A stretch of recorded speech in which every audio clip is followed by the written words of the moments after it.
Welcome back to the 158th episode of the Daily Flip podcast. I'm your host, Alex, and today we're going to be flipping through some of the top stories, including can Biden really convince people that Bidenomics is a good thing? Ginni Thomas and other conservatives have been playing around with the court, and of course there's more controversy about it. And Arkansas Governor Huckeby-Sanders has been moving in a direction that some people don't necessarily love in her state. And of course, we will end today with the Daily Delight, a story meant to leave you feeling positive and ready to take on the day. Now, that's enough rambling from me. Let's jump in to our daily debate. How can we make politics about people again? I think I've asked a similar question to this one before, but how can we do it? How can we get past this era where politics is used to progress someone's career? It's able to make them more influential. It's able to give them power. How do we make politics about the people once again? Because that's exactly what it should be. It should be the noblest among us, if that is even a category that we could use anymore, going there and trying to serve the people that have put them into that office. Maybe I'm a little idealistic, maybe I'm a little naive, of course, but I hope we can return to it someday. And I feel like there is a path forward. We just have to push hard enough. All right, so let's jump to our first story that comes from the Daily Caller. Biden can't gaslight struggling Americans to think his economy is good. So, of course, if you live in America right now, you have heard all the different narratives about inflation, about how certain people are struggling, about the high credit card debt. And if you listen to one side, you also hear about, well, people don't actually recognize what good Bidenomics is doing for them. And there are a few pieces of that argument that could, and I say could, actually be viable. Okay, there are lots of new green infrastructure deals coming through, and there's lots of new spending to protect, American industry, to try to reshore some jobs, and we've seen lots of job growth. But the counter narrative to all of those also holds true. The more we spend, the higher inflation is going to be because we're injecting more money into the economy. When these job growth numbers come out, remember they're in reference. If you look at them compared to the COVID years, of course, they're going to be up because COVID shut things down. So all the sides have their talking points. And the Daily Caller obviously comes from their point of view as well. But they actually point something out, which is Biden put out his first campaign ad, and it is about Bidenomics to some degree. So let's see what they have to say about this first. I guess at this point you could say it's not a primary election campaign ad. It's more of a general because he really thinks he's shoring it up. But, we could say that, technically it's a primary because it is during a Democratic primary, even though they're not hosting one. It's in the time that would normally be a primary. Quote, the 2024 Joe Biden presidential campaign, which has thus far been essentially non-existent, is now out with a crisp 30-second TV ad titled Got to Work. The ad, which targeted local Michigan broadcasters and other national battleground states during the week's NFL season opener, totes that the 46th president's first-term track record on such economic issues as fixing supply chains and making us more energy independent. The fact that this is the subject of Biden's first major post-Labor Day advertising barrage confirms what was already fairly obvious. The president and his team intend to make so-called Bidenomics the focal point of their re-election campaign messaging. There is just one glaring problem. It is all a lie. Biden can try to gaslight the American people and retcon the past few years to his heart's content, but the evidence is simply overwhelming. The ruse will not work, end quote. And, maybe that's true. I think there's been lots of strong messaging from the RNC and from Fox News that has definitely implied that Biden's economy isn't as good as he wants to pretend it is. And I also do believe that Biden's trying to make a very strategic move here, which is turn one of his greatest weaknesses, turn one of the things that he's been attacked on this entire time back into his favor. Instead of succumbing to all the different attacks on his economic policy, to all the different programs that he's putting in place, to all the hard times that people are having and they're blaming him for it. Instead of succumbing to all that, no, he's trying to pivot. He's trying to turn it on its head. He is trying to say, no, no, no, no, no. You just don't realize how good something is. Now, that can work sometimes, but also it could come off as patronizing, because people who already are a little bit predisposed to not trust politicians or not trust Biden are going to say, and here we go again. Here he is trying to twist the story. Here he is being a used car salesman saying, no, no, no, no, that broken tailpipe, it's actually a good thing because it's going to cost you less money when you have to remove it. Or, that broken glass on the side, no, it's actually a good thing because it lets a little ventilation in your car. Some people who don't already trust him are going to hear this and be like, of course he's trying to spin it. But there is a part of the population that could probably be open to his message.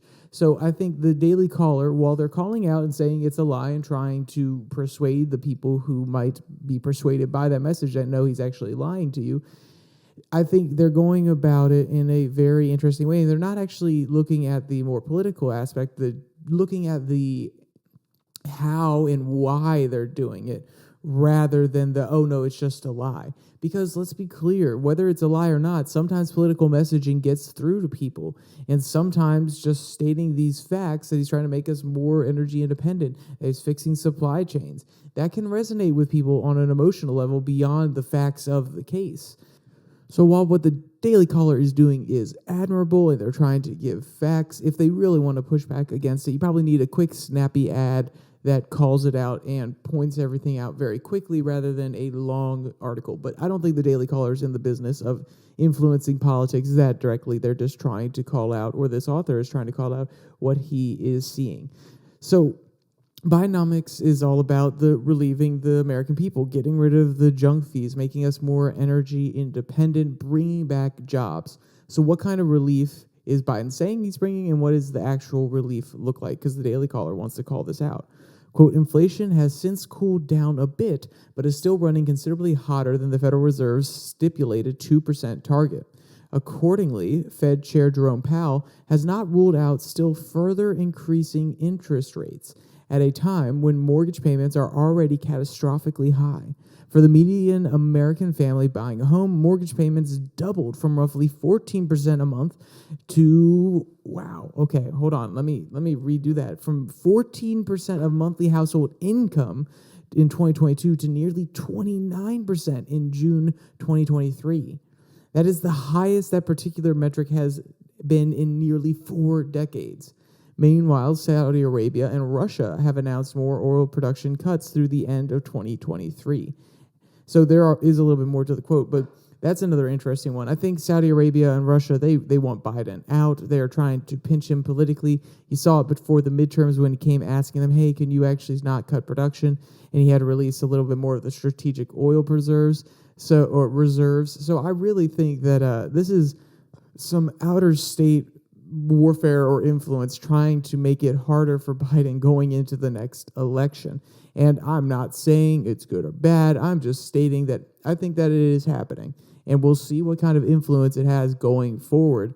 It could be a little scary if an outside nation, just by deciding how much oil they're going to send to the United States, could directly influence a presidential election. But we've seen it before. Geopolitics is obviously very complex, and certain nations release information or they do certain things in order to maybe make a president's life harder if they don't necessarily like the current administration in there. So, we'll see how this plays out. If things get really tight going into 2024, it may come back to bite Biden in the butt. And also, he's had a very harsh rhetoric towards Saudi Arabia. So it's probably not surprising that they're trying to, lambaste him a little bit. So is the relief actually working? Is this Bidenomics actually causing relief for a lot of people? And while all of these metrics do suggest that things are not easier for people under Bidenomics, there's also the idea of, hey, there are a few more jobs now. So even if things are going up, people aren't unemployed. They're able to go out and get a job, maybe even 2 jobs, and maybe pay some of these things off.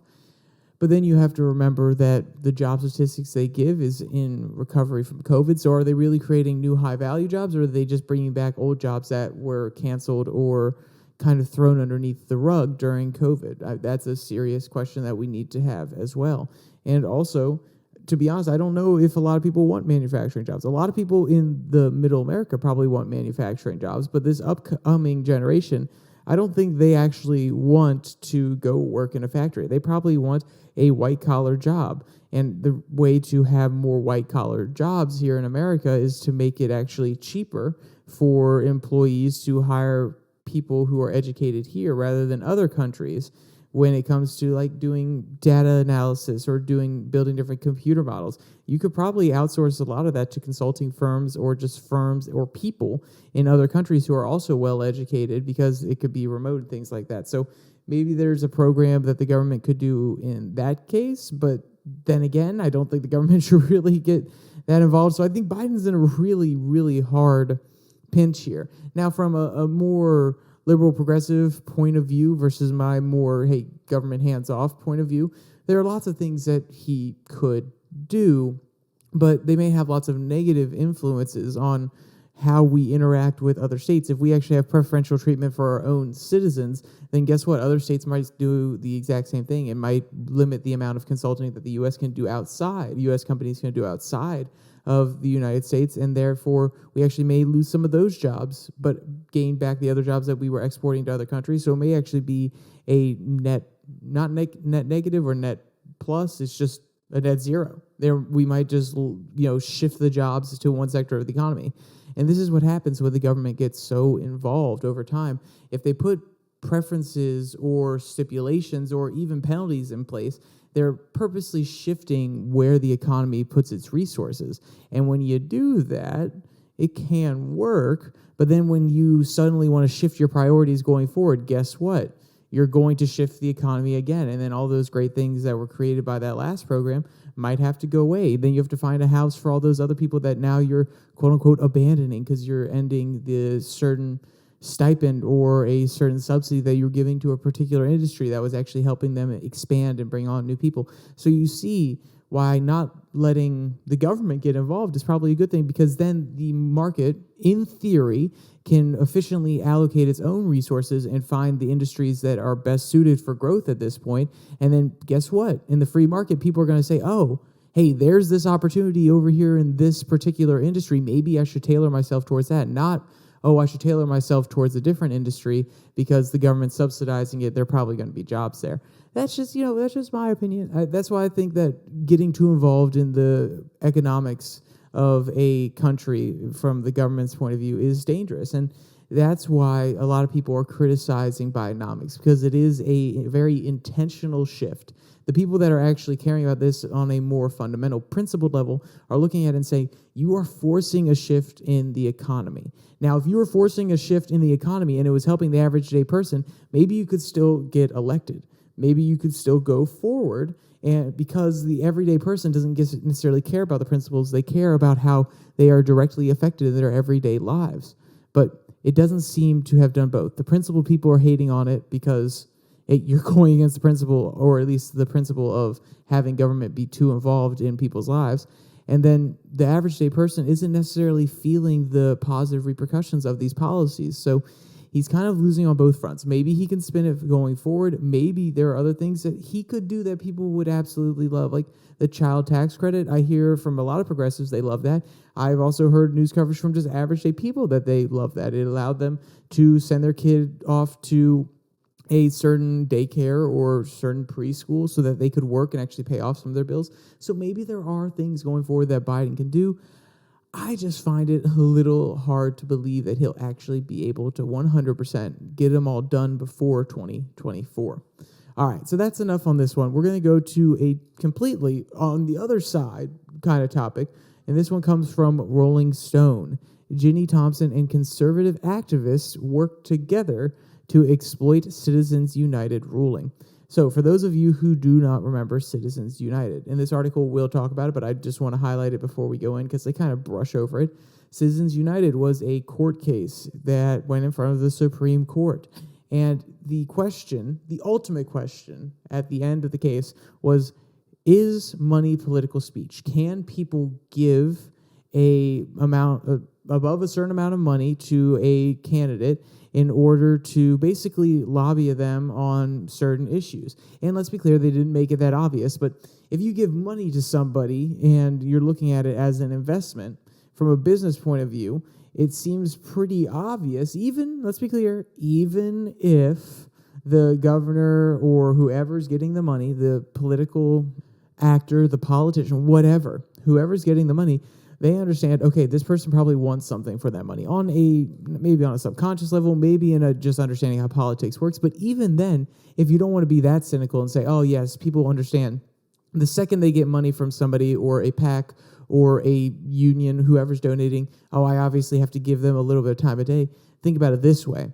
If you want money for your next election, if you want to get re-elected, you're probably going to go back to the same people that gave you money this time. So if you piss them off in between the first time that you get their money and the next time that you need their money, they're probably not going to give you their money. So, there's a little bit of, hey, I scratch your back, you scratch mine kind of deal. So Citizens United basically ensured that this can keep happening because they said, yes, money is a form of speech. Giving your money to a particular candidate, a particular cause, is a way for you to directly speak your mind and influence what goes on in the system. Rather than just going on Twitter or going out into the public square and trying to convince people, you can give money to help a politician or to help try to convince people, essentially. So, it was a really tricky one. It kind of infused money back into the political system and made it completely mainstream. And the Supreme Court was derided from some people on both sides and was supported by some people on both sides. So it was a little bit back and forth. But Ginni Thomas, the wife of Clarence Thomas, and a different activist, Mr. Harlan Crow, apparently they took advantage of this opportunity. Quote, as the Supreme Court prepared to decide the Citizens United case that designated money as political speech, Ginni Thomas, wife of Justice Clarence Thomas, along with the conservative activists, quickly and quietly filed to create exactly the type of nonprofit group that would benefit from this decision. Politico reports after the ensuing years, according to Politico, Thomas worked closely, and this is Ginni, by the way, with the Federalist Society leader Leonardo Leo to build a conservative movement that would fuel changes to the judiciary and help overturn laws regarding abortion, affirmative action, and other issues important to the right wing. Ginni really wanted to build an organization and to be a movement leader, a source familiar with her thinking at the time told Politico. Leonardo Leo was going to be the conduit of that, end quote. So if you can see here that what they're trying to get at is, hey, Ginni had some idea of this case going a certain way beforehand, and they quickly filed a different form here or there in order to create a nonprofit and therefore benefit from the decision coming down the pike. And they didn't outright come and say it, but it feels like they're implying, she had a little bit of insider information. I guess, think about it this way. If you're living with the justice, also, if you just know the makeup of the court and you are, intimately aware as a lawyer yourself of how all these different lawyers that your husband works with thinks, you could also have the information ahead of time. In theory, you could say, well, I think it's going to go down this way, so I'm going to hedge my bets and start this nonprofit. So I'm not dismissing that, but I'm saying it doesn't hold as much weight to me. The thing that I do find interesting, though, is the quote at the end that's saying she wants to have an impact. She wants to be a movement leader.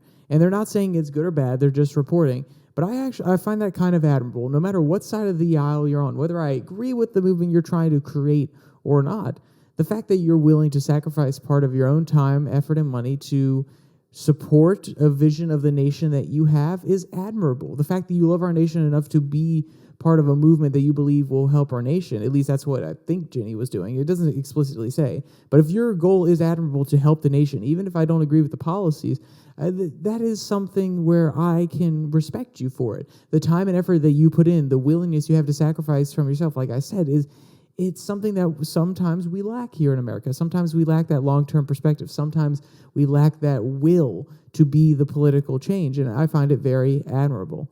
So here's the background, because I mentioned Harlan Crow at the beginning. Here is the Crow background that Rolling Stone highlights.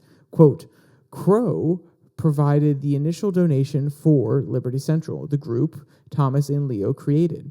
What was among the first of what Politico describes as a billion-dollar network of groups, most of which are registered as tax-exempt charities or social welfare organizations. Liberty Central's goal was to combat a number of Obama-era efforts, including healthcare reform. And also, when the group and its leadership became public, Thomas was forced to sever her ties with the group. But she immediately created a for-profit consulting business with a similar name, Liberty Consulting.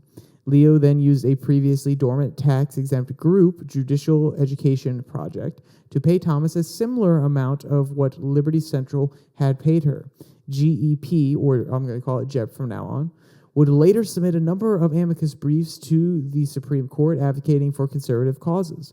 Although groups like JEP should mostly focus on charitable efforts, Politico reports that it is not clear what charitable services Thomas provided and whether she was paid for at a fair market value for her services or if she was qualified to provide those services. End quote.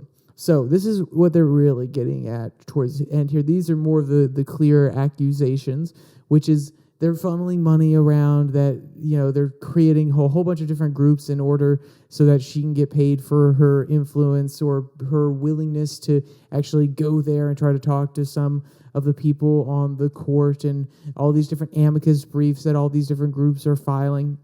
And they're asking, hey, is she actually qualified to be doing this? And two, is she getting paid properly for it? Or is she getting paid more than she's worth for it? And let's be clear, when you are the wife of a Supreme Court justice, your value does go up a little bit. And I don't necessarily know exactly what she got paid. They don't even technically know exactly what she got paid. But, that status does add a little bit to your salary. And is she qualified? Well, considering she knows kind of what the inner workings of the Supreme Court are, and she, like I said earlier, has an understanding of all the different people that her husband serve with. I mean, you probably meet them all the time at dinners and you interact with them at different galas and things like that. Maybe. But also there is the genuine question of, is she truly qualified to be running all these different types of organizations? Has she run a business before? Has she run a nonprofit before? And, if she's getting overpaid, is it because of her position next to Clarence Thomas?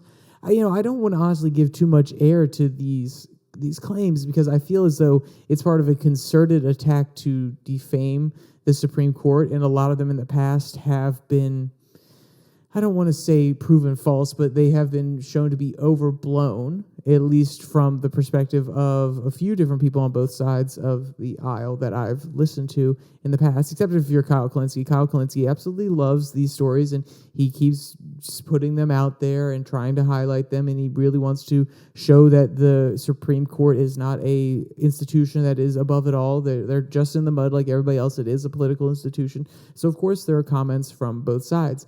And I don't know if there was any wrongdoing here, but Rolling Stone's reporting on it, so I wanted to bring it to you. And also, the one thing I am frustrated with is they just bring up Crow. And let's be clear, Crow did give money. I'm not trying to say they weren't right to bring him up, but they just bring it up. And by saying Crow, they seem to lend credence to the idea that this was all a manipulation, because we know he just gives money to political causes that are on the right-hand side. Maybe he genuinely cares about the future of his country and he's giving to these organizations and he's not just doing it to be a political crony. I think that's a little bit too cynical on some people's behalf, but maybe it's a little too naive on my behalf. That's also possible.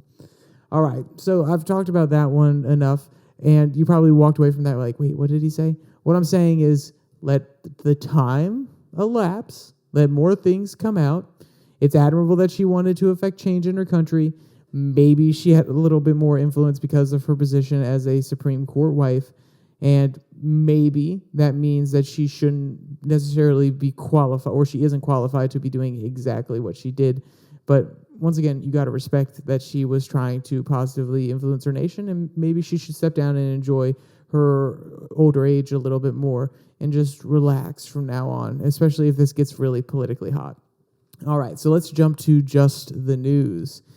This one's about the Arkansas governor. Actually, I'll just read the headline. Arkansas governor wants to launch a ban on vaccine mandates. And she wants to put in some tax cuts. So this is Huckeby-Sanders. For those of you who don't know Huckeby-Sanders, she was the press secretary there for Donald Trump for a little bit. She was hard-hitting. She's kind of beloved by the old-fashioned RNC. She then went on to become governor of Arkansas, and there have been some ideas floated that she is a vice presidential candidate. I don't necessarily believe that one, even though Trump may go for a woman this time. I think she's too ingrained in Arkansas government right now. I don't think that she's really the person that he should call on just because she's doing good things in her state, or at least her people think that she's doing good things in her state. So, but let's, I got a little bit too in the weeds on that one. Basic overview, the left doesn't like her. She's doing things that the left doesn't like in her state. And the right kind of enjoys her presence because she's hard-hitting and she's doing lots of things on the state level that they enjoy. So, quote, Arkansas Governor Sanders is calling lawmakers into a special session beginning Monday to discuss tax cuts, COVID-19 vaccine mandates, and change some laws regarding public records. The governor's proposed tax plan would reduce the top income rate to 4.4% as of January 1st. The top corporate tax rate would become 4.8%. A tax credit of up to $150 for individuals and up to $300 for married filers for 2023 is also included, according to her new executive order. Sanders is also banning vaccine mandates for state employees, saying restrictions enacted in 2020 trampled our individual liberty. Back then, a handful of bureaucrats shut down our schools, our churches, our businesses, enforced masks on our kids, and tried to implement vaccine passports, Sanders says in a news conference. That will not happen again here in the state of Arkansas. So, she's trying to limit the amount of taxes. Those are pretty straightforward proposals. I do like the idea of a tax credit rather than directly lowering the taxes, because you can also, especially in the case where you make it more advantageous to have a married clause in that tax code, maybe instead you do something like $350 for married filers and an extra $50 per child to encourage people to get married, because that's a huge problem we're having here in America, and then also encourage having children, which is another problem, with declining birth rates and declining population that we have here in America. Maybe some people don't agree with that. I think that would be a good idea. And also, I think it's really interesting the way that she's just straight up saying, we're not doing this whole COVID thing again. She is preemptively cutting it off. She's saying, no, we're not going to do mask mandates. We're not going to do vaccines again. When you see a lot of worry about this new strain of COVID and some discussions in some places where they're actually forcing masks again, or they're shutting down certain places. I've only seen one or two of those actual shutdowns, and normally they're temporary for like a week or something like that. So it's not the end of the world, but she's preemptively cutting it off and saying, no, we're not closing down. So she's kind of, she's trying to beat DeSantis at his own game here and say, no, we're not even playing this game. This is a whole different world now, and we are not going to limit the liberty of our citizens because of it. So the right's definitely going to love it. The left is going to probably call her incautious. She doesn't care about human lives. That probably will be a talking point, or at least a line of attack that will be used against her. I haven't seen any out there yet. Also, she is a Republican governor of a smaller Republican state, so it might not get too much coverage and be picked up, but it definitely is something that needs to be talked about, because maybe these policies could be implemented other places, and the fact that she is in such a strong R state, she can kind of lead on these policies, and then other states where there are Republicans who are afraid they may not get elected in their next gubernatorial election can say, hey, look at what Sanders did. We have proven evidence that it actually works, and then they can implement it for themselves. So, yeah, we'll see going forward. This may be exactly what some RNC governors need in order to justify their case. And it's interesting to have a really, really strong first move from Arkansas, or Arkansas of all places. It's interesting to say the least. The interesting part about the legislation, though, is that she actually wanted to block the release of some public records related to her whereabouts and where she travels and so on and so forth, claiming that it actually puts her family at risk, which I think there's a little bit to that, which if somebody really doesn't like her and they have public records indicating where she has been in the past, maybe they could discern some sort of pattern, or maybe they could find out how the team puts together their security for different events, and maybe it could put her family at risk. But also there's another legislator who says, quote, to claim that the Freedom of Information Act needs to be changed to keep her safe is ludicrous and in a brazen lie from a skilled politician who knows she's been caught. The question now is simple. What is she hiding? End quote. I don't necessarily agree with how, sensational that comment is, but yeah, I mean, you are a governor. You take on that risk when you get into that office. So to try to hide your whereabouts or to try to limit the information that gets out there, no. You have to be as transparent as possible. You, like I said, you are fully aware of the risk that brings onto yourself and your family. We've seen lots of presidents assassinated. We've seen lots of attempts on presidents. We've seen attempts on other political figures. I'm sorry, but if you go into those positions and you go into the public eye, there's going to be more scrutiny and there's going to be more risk involved. So I think it's probably not a good thing to limit the amount of information that people can get about their governor, even if it is to protect them. I think at the end of the day, limiting the information that the people can get, it's just going to be a problem long term, and it opens and sets a very, very dangerous precedent going forward, at least in my opinion. All right, so let's jump to our final article, which is our Daily Delight. This one comes from Times Now. Cat's fury. No photo message goes viral. So yeah, there's a cat, and some people, don't like being photographed whatsoever. Well, this cat has that exact same sentiment. Quote, a hilarious video of a cat has become a big hit on Reddit, making people burst into laughter. And I'm not quoting anymore. Honestly, fiery doesn't even begin to describe it. This cat is, on top of it, really angry. Like, it reminds me of some of my cousins back in the day who were like, no, don't record me right now. Don't take a photo of me. Quote, the video captures the cat's comical reaction when its owner tried to take a picture of it. The caption for the video says, please don't take picture. So, if you want to see any of the cute videos from this one, or if you want to read any of today's articles, there'll be a link in the description below that like and subscribe button.